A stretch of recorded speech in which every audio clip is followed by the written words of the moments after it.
गेली 3 दिवस इंदापूर तालुक्यामध्ये खूप मोठ्या प्रमाणामध्ये पाऊस पडतोय। त्या पावसामुळे जागोजागी वड्यांना, नद्यांना खूप मोठ्या प्रमाणामध्ये पूर आलेला आहे। शेतकऱ्यांचं खूप मोठं नुकसान झालेलं आहे।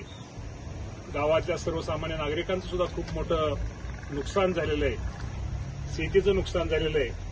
काहींच्या कोंबड्या, काही गुरं आपली छोटी सगळे वाहून गेलेले आहेत। त्यामुळे निश्चित प्रकारे त्याचे इलेक्ट्रिक पंप पण वाहून गेलेले आहेत। मला या निमित्तानं इंदापूर तालुक्यात खरंच आपल्या सर्वांना माहिती आहे की हे संकट आपल्या सर्वांना 2-3 पिढ्या कळत नाही एवढा मोठा पाऊस गेली 3 दिवस त्या इंदापूर तालुक्यामध्ये होते।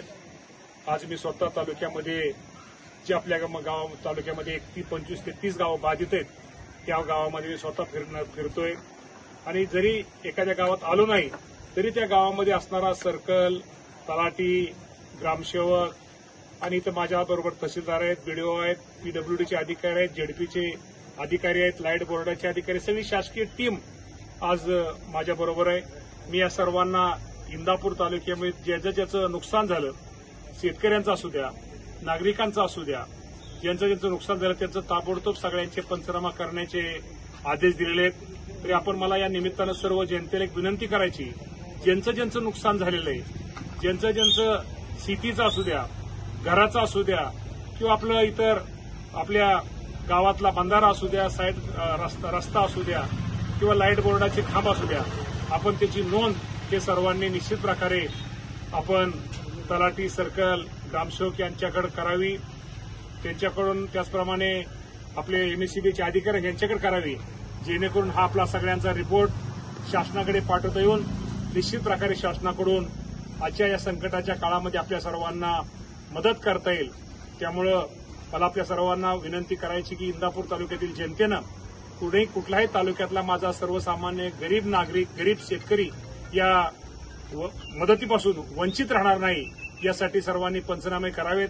मला सर्व युवक, इथल्या सर्व नागरिक बंधूंना कळायचे की आपले जवळचे सहकारी असतील, आपले मित्र असतील, शेतकरी असतील, पाहुणे जवळचे असतील, या सर्वांना ज्यांचं नुकसान या इंदापूर तालुक्यामध्ये या पुरामुळं, या पावसामुळं झाले त्या सर्वांनी त्याची नोंद घ्यावी। नोंद करून शेजाऱ्याला त्याची निश्चित प्रकारे त्याचा पंचनामा करावा ही आपल्या माध्यमातून आपल्या सर्वांना विनंती करतो। खरं तर पाऊस अजूनही पडण्याची शक्यता आहे, त्यामुळे नागरिकांनी थोडं सतर्क राहा।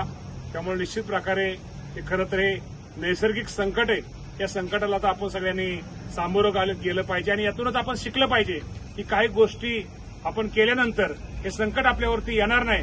तर ह्या गोष्टी निश्चित प्रकारे भविष्यामध्ये ज्या करणं गोष्टी करणं गरजेचे आहेत त्या गोष्टी भविष्यामध्ये आपण निश्चित प्रकारे करू। माझं सर्व तालुक्यातील नागरिकांना आव्हान आहे, आपण सर्वांनी ज्याचं नुकसान झाले या पुरामुळं, पाण्यामुळं, पावसामुळं, त्या सर्वांनी पंचनामा करणं अत्यंत गरजेचं आहे। तर आपण सर्वांनी आपले पंचनामे करून आपले जे नुकसान झालेले त्या नुकसानाची कल्पना असणाऱ्या तलाठी, ग्रामसेवक, सर्कल यांना आणि तहसील असेल किंवा सगळ्याच डिपार्टमेंटला, ज्या त्या डिपार्टमेंटला देऊन आम्हा सर्वांना शासनाला सहकार्य करावं ही विनंती आपल्या करतो। आणि आपण जर आम्हाला सहकार्य केलं त्याप्रमाणे भविष्यामध्ये निश्चित प्रकारे आपल्याला जी काय मदत शासनाच्या वतीने देता येईल तेवढं देण्याचा प्रयत्न आम्ही सर्वजण करू। धन्यवाद।